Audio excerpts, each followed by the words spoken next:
Dr. Kathy Obear, the Center for Transformation and Change. So glad you joined me for part 2 out of 4 of my series of insights from senior diversity officers, how to keep equity inclusion focus in this pandemic and beyond. And I could not be more excited than to welcome Dr. Michelle Loyd-Paige from Calvin University.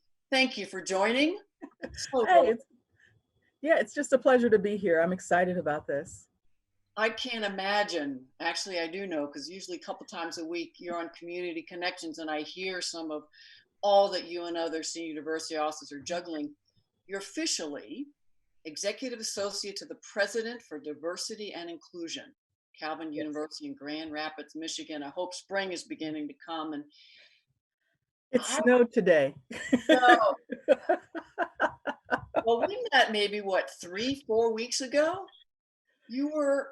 You came and joined one of my community connections that I do Tuesdays and Fridays, just holding space for people to come and talk about how are you, what are you doing around equity inclusion, and you so impressed me with your honest sharing and vulnerability. You got other folks connecting in, and then you had so many practical, pertinent strategies that the top leaders are doing at your university with an equity inclusion lens to make sure we're not leaving more folks behind and shifting practices actually that you're realizing, ooh, there was a gap, let's change it now moving forward. So but then I read, your faculty on sociology, social work historically, chair of the Coalition of Christian Colleges and University Commission for Diversity and Equity. Woo, inclusion. Yes.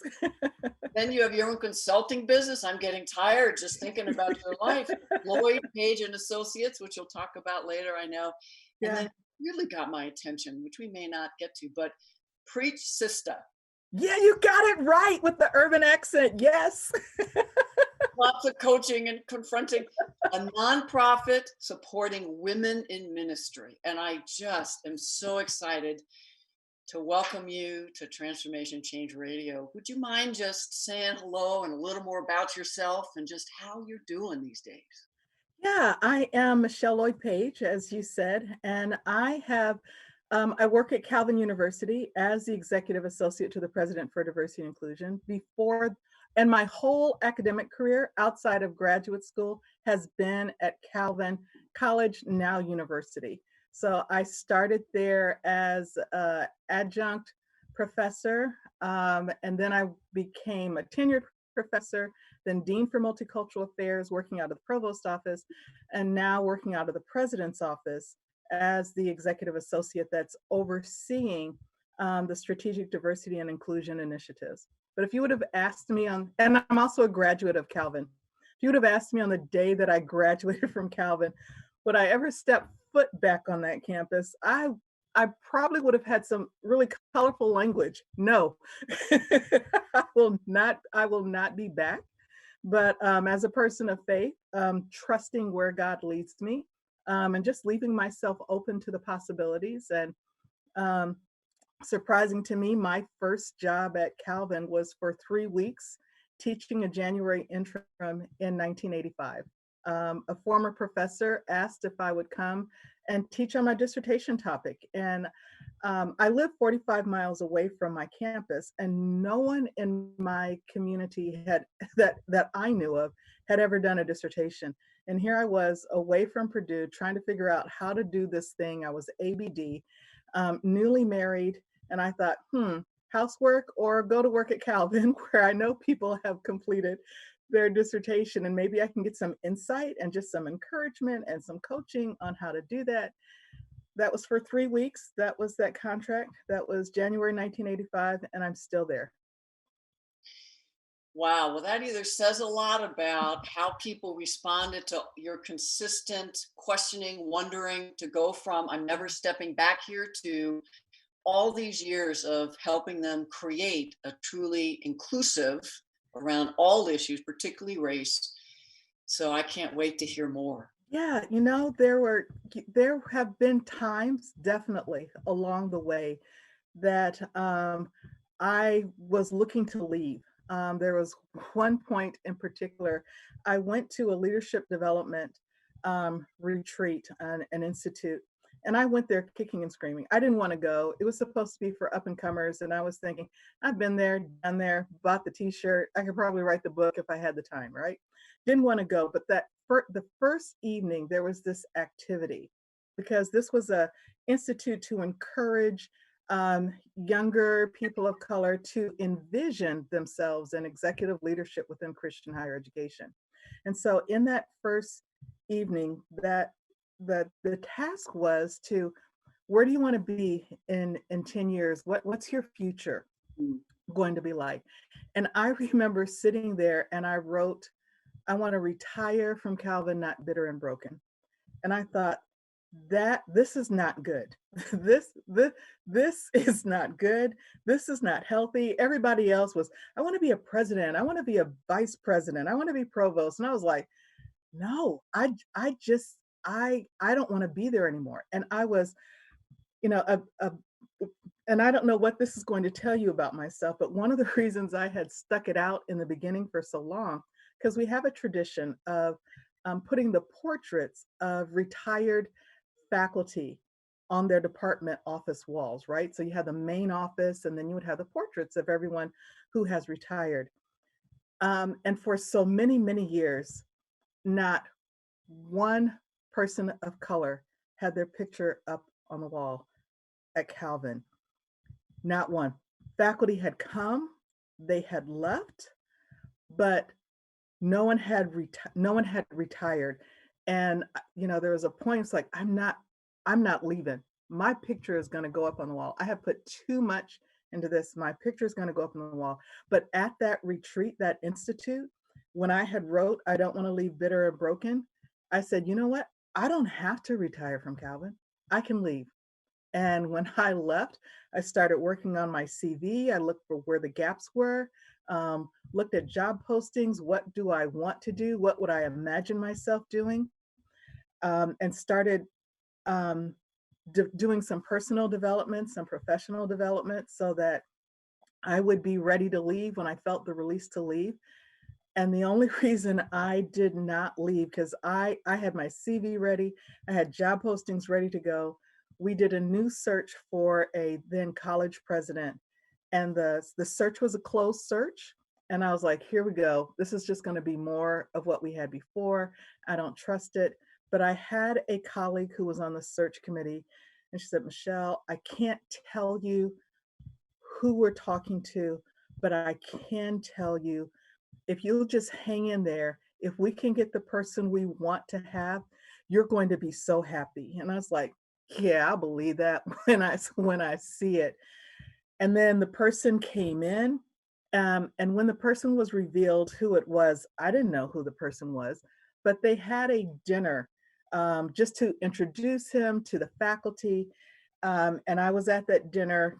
This was all the faculty that was there, and he was taking Q&As at the end. And he didn't say anything about diversity through this presentation. So I said, I ain't got nothing to lose because I'm on my way out of here anyway. So I'm going to ask a question. And I got in line and it was my turn. I said, what can you tell me that will convince me that diversity and inclusion isn't going to drop off the table as soon as you take office? What can you tell me, right? And he heard that. He said, I'm so glad you asked that question because I wanted an opportunity. I was looking for a way to talk about diversity and my vision for it and my hopes for it for this campus. And he started talking about the things that he was reading, critical race theory, started saying he knew that that he is a white male and that he has blindness, he has privilege, and that's why he plans to surround himself with people to help make sure that he's not missing things. And he had me at critical race theory, right? A former president probably would have choked on the words, but here he was saying critical race theory, that he knows about anti-racism, and this is something that he's trying to mitigate and help himself develop. But so that was enough. But when it was over, I had sat down, it was all over. He ran up behind me and he tapped me on the shoulder. He says, did I answer your questions? Do you have any other questions? Because I really want to make sure that I'm coming coming across clearly. And if there's something that, you just need to know more about, please, I want to be able to convey that. And I was like, this person actually wants to know what I think. Hmm. And I was like, "Psh, okay." And then my tune changed that instead of, okay, I'm on my way out of here, it was like, well, let me just see. Let me hang around. Let me give it another year or two and just see if this is all talk or if he's for real. And he was for real. And in that moment, I had no idea, because this position that I hold now did not exist. He created this position. And when the conversation was going on about creating this position, now he was talking to me because I was the most senior person of color on campus at the time. And, I was giving him my insight, my feedback, never dreaming that I would have this position. In fact, when I had the conversation with him about this position, I went in fully prepared to recommend someone else, and I did. I came in with the list of why it should not be me, and why it should be someone else, one of my colleagues.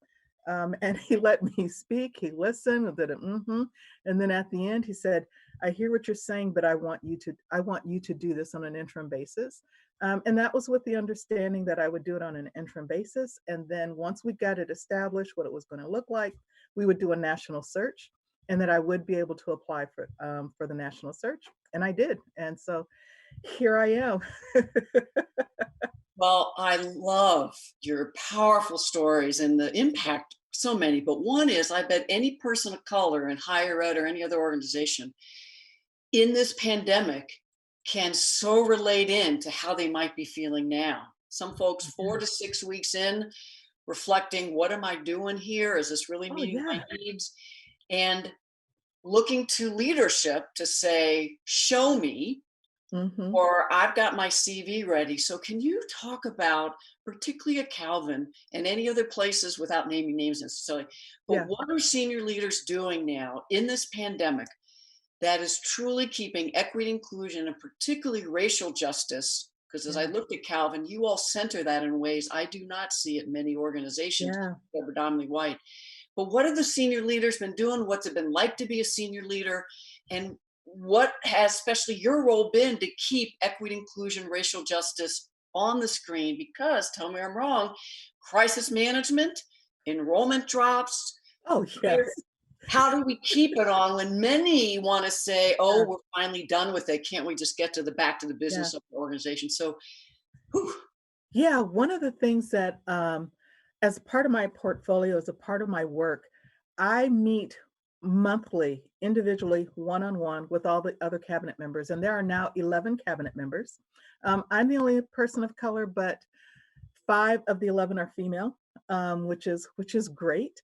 But I meet monthly with them one-on-one to be a mentor or guide in their own development of cultural intelligence, cultural competency, as well as to be a sounding board, and advice giver for any issues that might be developing, before they become an issue within the departments, right? So I already had that relationship of meeting with each of them monthly, and I provide a curriculum for them, things that we're going to talk about. We most recently, in the fall, coming into the earlier part of this year, read the book together, Bias by Jennifer Eberhardt. So we read that together, talking about it. Um, when this became a thing, COVID-19 became a thing, um, Damon Williams from the National Inclusive Excellence Leadership Academy produced a guide, a framework for DEI work within the COVID-19 crisis. 30 some pages. He was providing it free. I took that, and that became required reading for every cabinet member, and a conversation with me was required as well, right? So that's one way of doing it. And then they were all encouraged to share it with their teams. And as I have been talking with them, they have been sharing it with their leadership teams. The VP, for information and technology, we are talking about developing that into a separate development opportunity for his whole division. um, I hosted a virtual training on the framework, and what, 45 people showed up for the training for the first week. The second week, which was a repeat, there's about 20 people who tuned in for that training. And so it is becoming a part of the conversation. And the way I've been pitching it is that this is good not only for the crisis that we're in, but the questions that are in there are going to be good for the conversations about how do we reopen? How do we, as we are planning the new normal, we have to keep this focus. The other thing that is helpful for us at Calvin is that the framework that I use for guiding our efforts is an inclusive excellence framework. And with an inclusive excellence framework, diversity and inclusion is tied to the mission of the university. And so we can't we can't be an excellent educational institution if we are not paying attention to diversity and inclusion. And so that is a part of the language that we use. And what undergirds that inclusive excellence framework, we have a document that's called From Every Nation. And that From Every Nation document is an anti-racist Hmm. document that's taking an anti-racist lens to the work that we do, to the goals. It's a very honest look at some of the barriers that have historically been in place. Um, it ties this work of anti-racism, which is looking at the structural dimension and removing those barriers. It ties this to, for us, a biblical mandate because we are a Christian organization, and says, we do this because we are believers. We do this because the Bible isn't just about kumbaya, let's all come together, but it's about speaking truth to power. It's about taking down the barriers. It's about justice. It's about hope. It's about reconciliation. This is why we do this work. So some of the listeners, when they first heard or read that you're from a Christian college, may have had all kinds of stereotypes that are related to how some folks who claim to be Christian are showing up individually in Yeah. organizations, some colleges that purport to be Christian. So when I read this racial justice, anti-racist grounding, you are farther ahead than many secular, Oh, thank you. predominantly white organizations that want to recruit and retain students Hmm. of color, faculty of color, particularly international students, Yeah. particularly white and of color, for the financial boost. Hmm. But when we start talking about dismantling racism in the organizations, holding white leaders accountable for developing their capacity and competency to create greater racial equity, Hmm. that's where the resistance hits. So, what recommendations or specific ways are you keeping a race lens while people are scared? People are running on empty. Folks are in adrenaline overload marathon. Yeah. Well, we meet as a cabinet. We meet now. We're only meeting 3 times a week in the morning for the check-ins. We were meeting every day in the morning for the check-ins, but I'm the person in the room, and I'm not the only person in the room. I have to say that as well. I am not the only person in the room who's asking these diversity questions. What does it mean when we um, said all of our students need to go home, or the desire was for all of our students that needed to go home? 13% of our student population is international. And we said, okay, we're going to make this plan. We want to send everyone home. But we are aware that some of our international students and some students, just other students who might live domestically, might feel like it's not safe for them to go home. So let's ask the question, what is it going to mean if we retain these students on campus? And so we still have I think we're down to about 200 students now that are still on campus. How do we care for them well? How do we help to continue to create a sense of belonging? How do we make sure their needs are being met? And so we just keep asking the questions. And I think because of the relationship that I have been able to develop with all my team members, there is a sense of trust. And I can say that, one, it's my feeling, and two, it comes up in my performance evaluation as well. When my supervisor, the president, tells me what the others are saying about me, what they say is that we really appreciate how Michelle creates a path for us to speak our truth. So we can share, they can share honestly what they are afraid of, what they're scared of, what they're nervous about. Um, and I can speak to them as well and say, okay, I hear you. Let's unpack that a little bit to see where it comes from. And let's create a path so that we can get you closer to the place that you want to be. So they're not afraid that I'm going to hit them over the head with the racist club or the sexist club or you horrible person, but it's creating that sense of relationship to be able to speak truth. And one of the things that have helped us to get to that place to be honest with ourselves and to say this is what it feels like is that we take 3 retreats annually a year, and Mhm. in these retreats we do some team building. um, some of the team building is kind of fun. We're going hiking or playing pool or something like that. But our retreat that we had in December, and I know it was a godsend. We had a retreat facilitator come in, and and she was talking with us about soul care and how do we take care of our soul, and invited us all to a very vulnerable place, and we all went head in. So sharing, because it had already been a really hard, stressful year. We had had a couple of student deaths, Mm. unfortunately, the long-term illnesses where they had died. So all that was just weighing heavy. And so we're able to be honest. And I really think that prepared us for the season that we're in now, because we care well for one another. So on those morning calls, the first question offered by the president is, "How are you doing?"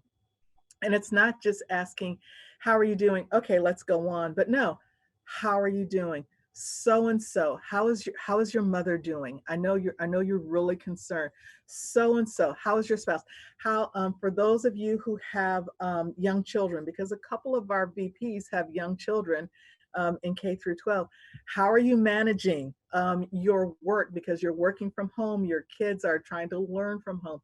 What can we do to be of assistance? So it's that taking the time to care for one another. I really think the first things leaders should be doing in this time is being self-aware about how they are really feeling, and having places that they can share their feelings with. Because if you're all bottled up with your feelings, you're stressed. That imposter syndrome comes out. It's like, oh my gosh, people are now they're really gonna find out that I don't know what I'm doing. No, so we can all be honest. We flubbed it. We flubbed it. We dropped the ball, or I need help, and we become very good at saying, I need help. I need help with this. And one of the things that our president also did from the very beginning of his tenure with us is to move the cabinet away from working in silos. We don't work in silos. We see ourselves as stewards of the university, so we work together. You were describing what I, for years, have been trying to support executive leaders helping develop. So counter the old normal. It's Yeah. counter white culture. It's Hmm. counter traditional academic, male culture, capitalist, whatever you want to call it. And so my guess is folks are going to want to continue the conversation with you. So we're going to come back from break and continue. But before break, Michelle, could you please let people know how they can get in touch with you in your role, and also if they want to bring you to help in their organizations for Lloyd and Associates? How can Yeah. people reach You you? can reach me at Calvin University. That's LOPA at calvin.edu. You can reach me on LinkedIn, or you can reach me through Loyd-Paige and Associates. We have a website. If you put it in, it'll come up, loydpaigeassociates.org. And if folks want some other free resources from me, all you have to do is go to drkathyobear.com/events, EVNTS. My book on self-care, lots of worksheets, a webinar on in it for the long haul, particularly for folks doing equity inclusion work who are exhausted and burned out before this pandemic and trying to keep issues on the screen and inclusion lens and decisions, and information about my Navigating Difficult Situations course, which I've made free during the pandemic, my design facilitating workshops on equity inclusion.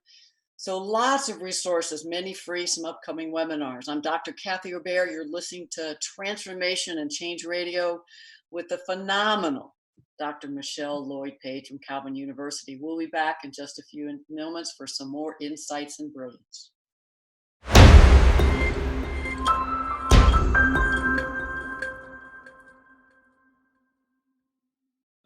Welcome back. I'm Dr. Kathy Obear and just delighted with Dr. Michelle Loyd-Paige from Calvin University. Just phenomenal insights. So we're looking at how do you keep equity inclusion focused during the pandemic and beyond. And Michelle, I'm just sitting with all you said and going, most organizations that bring me as a consultant, executive coach, do not have leaders that so readily bring up what's the inclusion equity lens? How do we keep racial justice focused, much less supporting the one or two folks of color if they're the only ones bringing it up? So could you, and I know you do this, there's a mentor and a coach and a leader for other senior diversity officers. What would you recommend to folks if they're looking at their organization, listening to you going, you're much farther along, we're back here around readiness.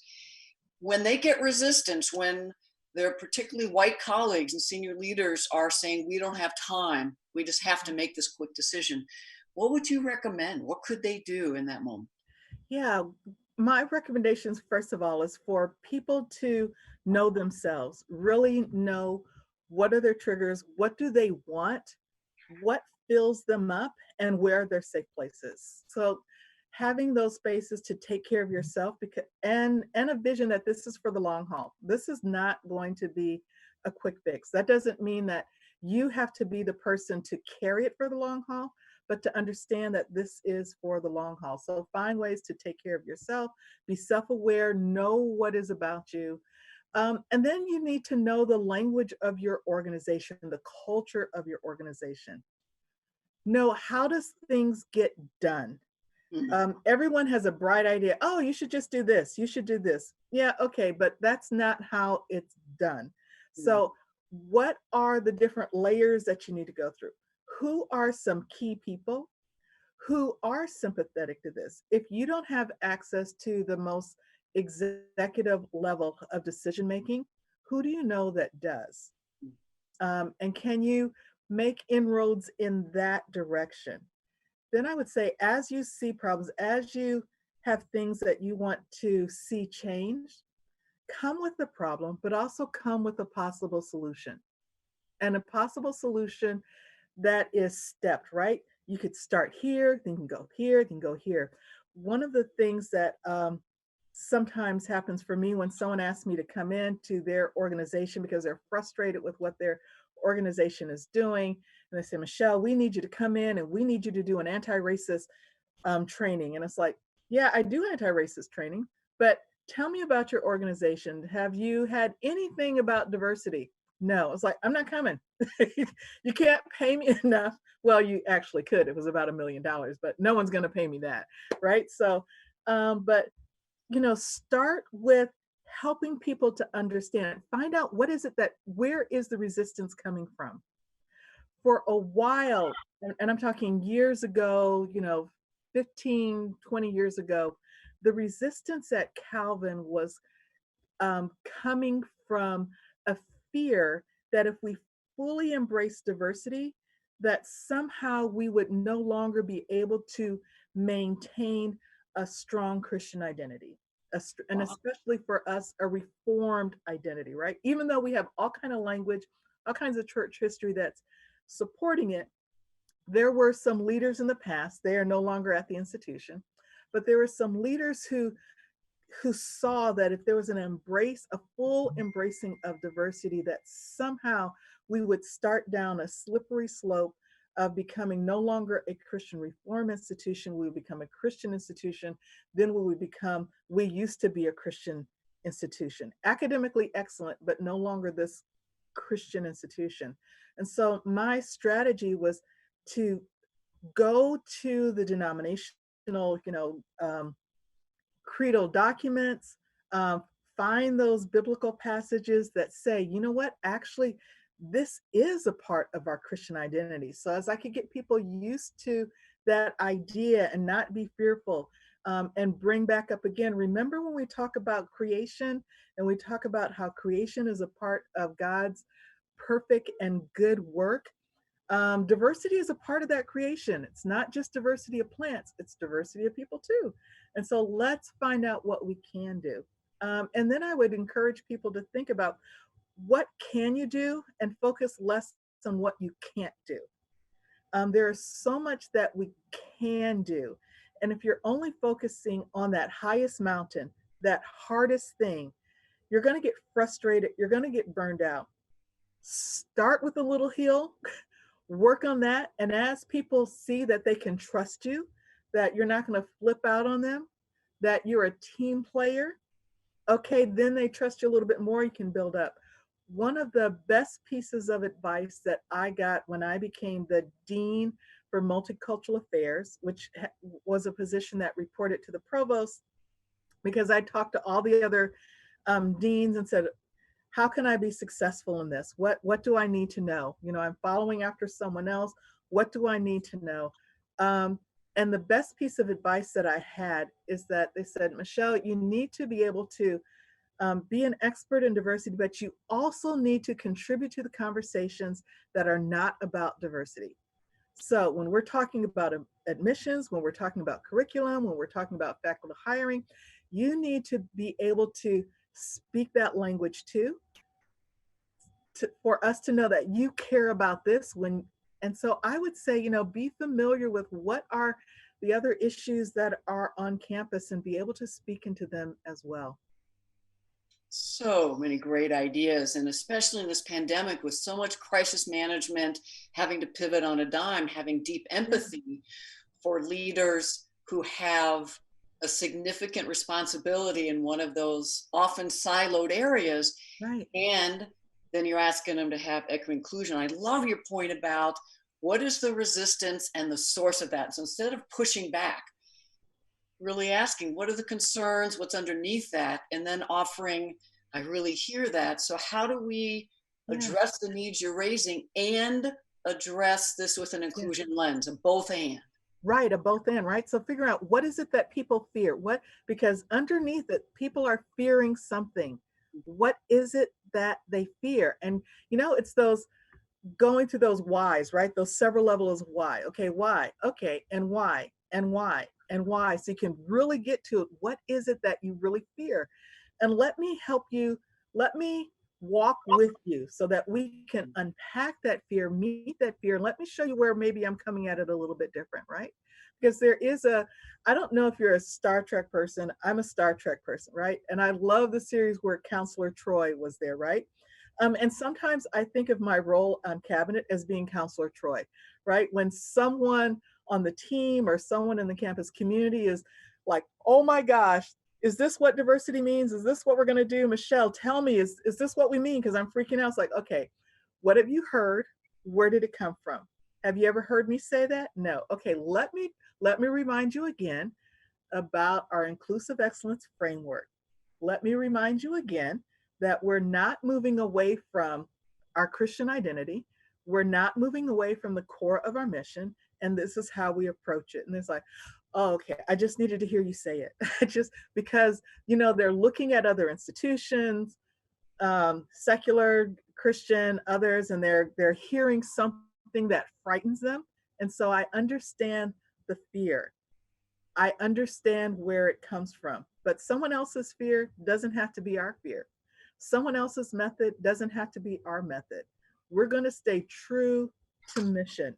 And as we stay true to mission, it means we have to be inclusively excellent. It means we have to do that hard work of addressing structural barriers.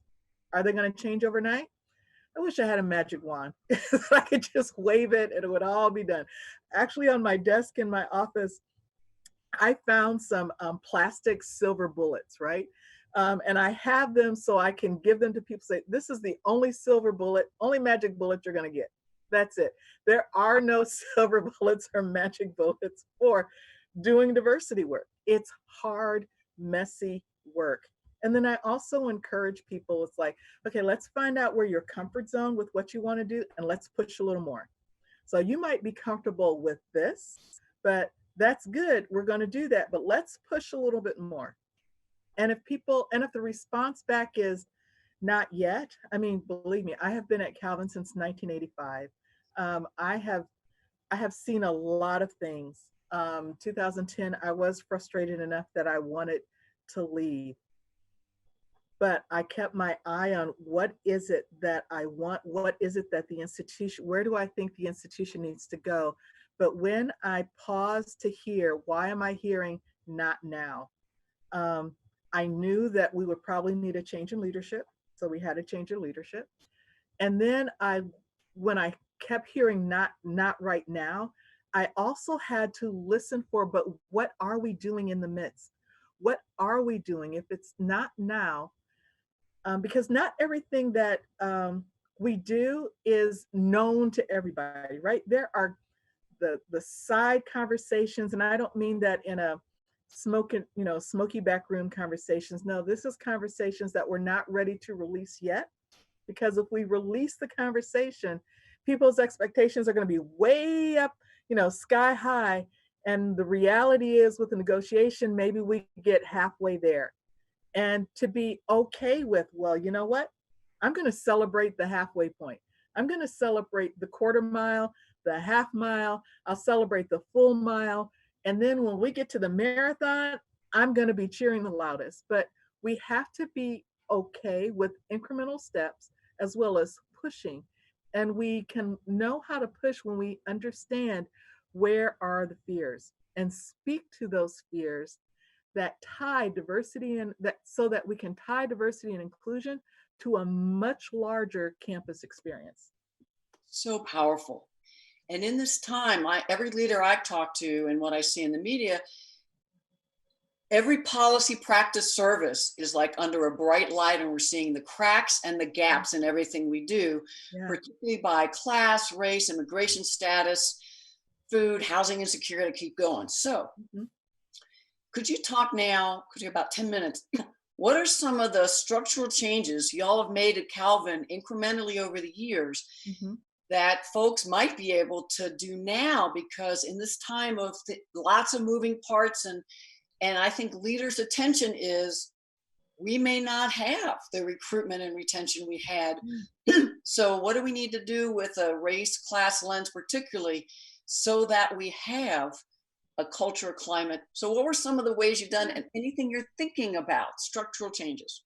Yeah, one of the things that we just I don't know if the word is approved, but we just gave the green light to go ahead and move forward just this week, is an what we call an immigration charter. And with the immigration charter, it's a cross-divisional team from around campus that's zooming in like with microscopic lens on how are we going to be dealing with immigration concerns moving forward, right? 13% of our student body had been um, international students, but what do we need to, this group's task is going to be looking in particular, and they were just formed, how do we continue to build a sense of connection with any partners that we have abroad?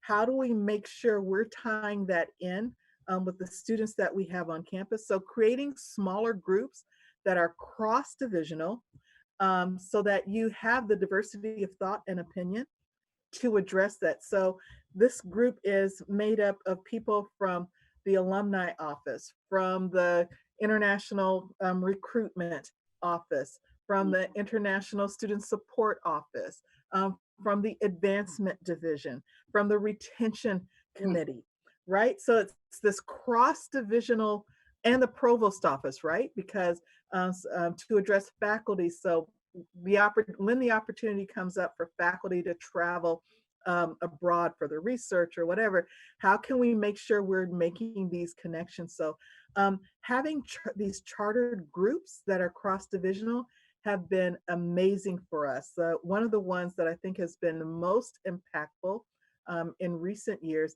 has been a retention charter.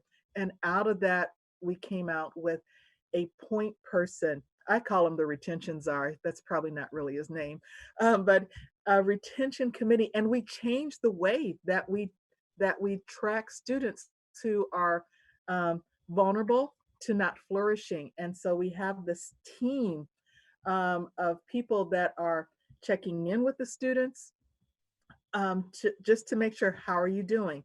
And when something pops up, a little red flag, okay, here we're going to send in a team to make sure that we provide the resources necessary for that student to be successful and to flourish. But that came out of, hey, we're noticing a gap. This difference in retention rate is persistent. What are we going to do about it? As a We moved away from saying, well, retention is everybody's job, right? Everybody can speak into that. It's everybody's job, and say, nope, we need to focus on it. Charter team. Out of that, we have came out with a new model of tracking students, of providing support for students. Wraparound services are now in um, the intercultural student development office. So someone from the student support office, someone from the retention office is there. And now we do that virtually, right? So we took what the lessons that we learned and we do that virtually. Virtual drop-in sessions we have. Our intercultural student development office is having a virtual drop-in sessions. I've developed one for faculty and staff of color just to drop in on Friday, late Friday afternoons. Hey, you just want to drop in, see someone, say hi. We can do that. So finding ways to create that community, to work across divisions, pulling people in, and asking where are we missing and what can we do about it. So I love that model of cross divisional, and the ones you have, the Mhm. challenge of, if we are online this summer, possibly in the fall, what does that mean? And then challenging every senior leader in your division, what could you do to replicate from? Yes, And you also did some exciting things around very clear outcomes for citizenship learning outcomes, yes, discern and counter racism and other injustices. And you also have examples of respectful behavior and yes, disrespectful behaviors that are built in to, yes, I'm assuming, training, yes, supervision, and accountability. I've been working with organizations for yes, years trying to get them to get closer. Can you just yes. talk about how you got your organization and to have racism centered along with the Yeah. other areas of oppression? Yeah. What so we so if we look at the past strategic plan ended in 2019, right? So the new strategic plan started 2019, going to 2025 is a 6-year plan. In that past strategic plan, I oversaw the section for the strategic goals for diversity and inclusion. And I took the goals that were from the From Every Nation document, and wove them into that strategic plan. The current strategic plan, um, cultural competency is a key strategy within that plan. And I developed a separate companion plan, a strategic diversity and inclusion action plan that covers the full breadth of diversity and inclusion measures that we're tracking. But the things that are relevant, important in terms of creating a culture that is welcoming, inclusive, and allows people to flourish. I noted that we didn't have a set of practices or guidelines for what does a respectful workplace look like. What's examples of disrespectful. Um, and because I'm the executive associate to the president for diversity and inclusion, I'm not a VP. I don't have direct reports. I work in an office of one. I have relationships with others. So what I did is I just wrote them up, and then I did workshops, and people said, "Oh, this is really good. Um, we should weave this into our HR practice." And I was like, "Yeah, you should." So sometimes, and this is something my boss, the president, has said from time to time. You all are executive levels. You don't always need permission for me to do stuff. If it's right, if it's in alignment with our mission and our work and our policies, do it. Right? So I know those areas where I need permission. And I know those areas I just need to do it. And if I do it enough and it works out well, people will take notice and they'll want to adopt it. I mean, that's what happened with our um, vision statement, our vision for diversity and inclusion statement, right? I put it together and kept using it. I said, if I keep speaking it long enough, maybe it'll be true. I mean, it is, right? It's a part of the language, it's a part of the culture. And again, it wasn't something that um, how I put it together is drawing on all those things that are significant to our identity, to our mission. It was just language from different places, putting them together, and no, who could argue with it? No one could argue with it. I love it. Do it and don't ask for permission. You also talked on Community Connections about you have a group that all bias incidents, whether they rise to the Oh level of yes, harassment or they quote are only quote a microaggression, right? yeah, Can you talk about that? Because I think many people have siloed, and I love that strategy. yeah. Oh, I think it was in 2014. Now I'd have to go back and look at the exact date. We in redeveloping our Title IX reporting systems, because we said, okay, we got to do better. And again, I was the person in my raising my hand saying, if we're going to have a system to report sexual harassment, this same system needs to report racial discriminations and any other kind of discrimination. And I was always the person raising my hand saying, yeah, but have you thought about this? And so I was a thorn in the side long enough for them to say, yes, we're going to do it. So we call it our safer spaces policy. It's one point of reporting any kind of discrimination, harassment, retaliation, and bias. We say, if you are wondering, is this or isn't this something, report it. And so when it goes through the portal, um, it's reported, and we have mandatory reporters. So if a student were to come into my office and say, I'm experiencing something, but I don't want to report it, if it rises to a level of discrimination, harassment, or retaliation, as a mandatory reporter, I put it into the system, and I can put it into a system as anonymous, so that we can address the concerns. And then again, we do the immediate remediation, so that this person can feel safe in what they're reporting. But all things go there. And when it goes into the portal, it immediately goes through to a team of coordinators. And then the coordinators pick a team of investigators. And then the team of investigators investigate the situation. And then we make that initial determination. Is this something that's going to be an informal resolution, or does it rise to the level of the definition of discrimination, harassment, or retaliation? If it does, it goes through the process. Um, all that information can be found on Calvin's website, and we're now revamping it again. So if they look at it now, it's probably going to look different in about 3 months once we can take a deep breath, because we're just in the process. Of like, we've had 5 years with it, we've learned a lot. Let's um, improve it. So we're going to have something more specific language about how do we address bias, because that's one of the things that we learned, is that someone was experiencing a microaggression. It made someone feel uncomfortable. Is it discrimination? Not by the legal definition. Is it something we need to address? Yes. Were we addressing it? Yes. But we just want to have the language online to support that as well.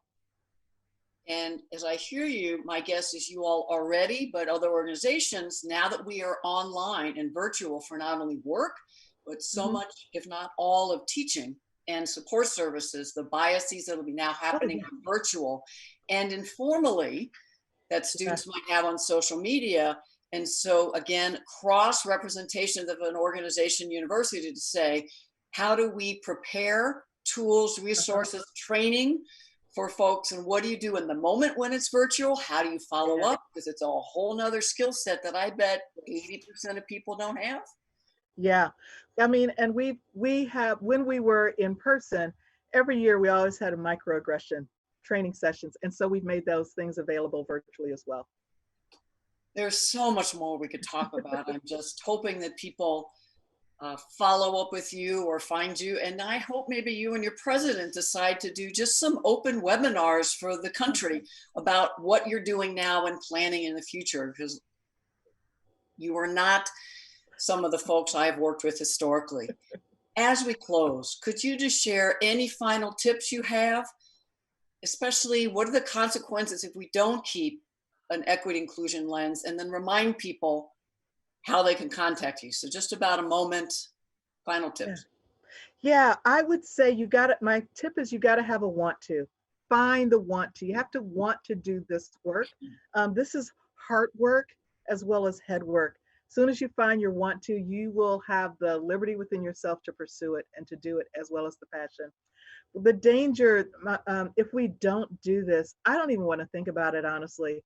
We will undo decades of the good work that we and the progress that we have made. We'll see greater divisions, divisions that are harder to bridge, and divisions that we might not see interpersonally as much, but I think we'll see it interpersonally, but definitely structurally and divisionally. We'll see greater disparities between the haves and the have-nots, the privileged and the marginalized. It's going to be devastating if we don't keep an eye on this, especially within the educational realm. And if people want to have, more of a conversation, they can locate me on LinkedIn. I am the only Michelle R. Loyd-Paige in the world, so you can do that. And Lloyd is spelled with one L. And so you can find me on LinkedIn. You can find me at Loyd-Paige and Associates online, or loydpageandassociates.org. And then you can contact me at Calvin University. If we're on campus, I say you can find me right across from the president's office, but you can contact me at lopa@calvin.edu. Michelle, thank you so much for your just brilliance, passion, and all your ideas of what people could be doing now and preparing for when we come back in the new normal. Because some folks might have heard you and go, oh, we can't do that. Well, actually, there are incredible opportunities to build Yeah. relationships and do now what maybe there weren't opportunities for in the past. I'm Dr. Kathy Obear. If you want to get some free resources and know the workshops and webinars I offer, just drkathyobear.com/events, and just email if you have questions or comments. I hope you join me for my next part 3 of Inclusion Equity Lens from Diversity Senior Leaders, Monday, May 4th. And I'm going to have Dr. Ame Lambert, who is currently the VP of Equity Inclusion for Roger Williams University. And then I'll have one more in mid-May. Again, Michelle, thank you so much. And all the listeners, thank you for the work you're doing to keep people safe, to use an equity and lens to notice the devastating, deadly impact of our policies and practices that we're having across race, class, immigration, disability, and many others. And thank you for your work to create true racial and social justice in everything we do. I will see you May 4th. Take care.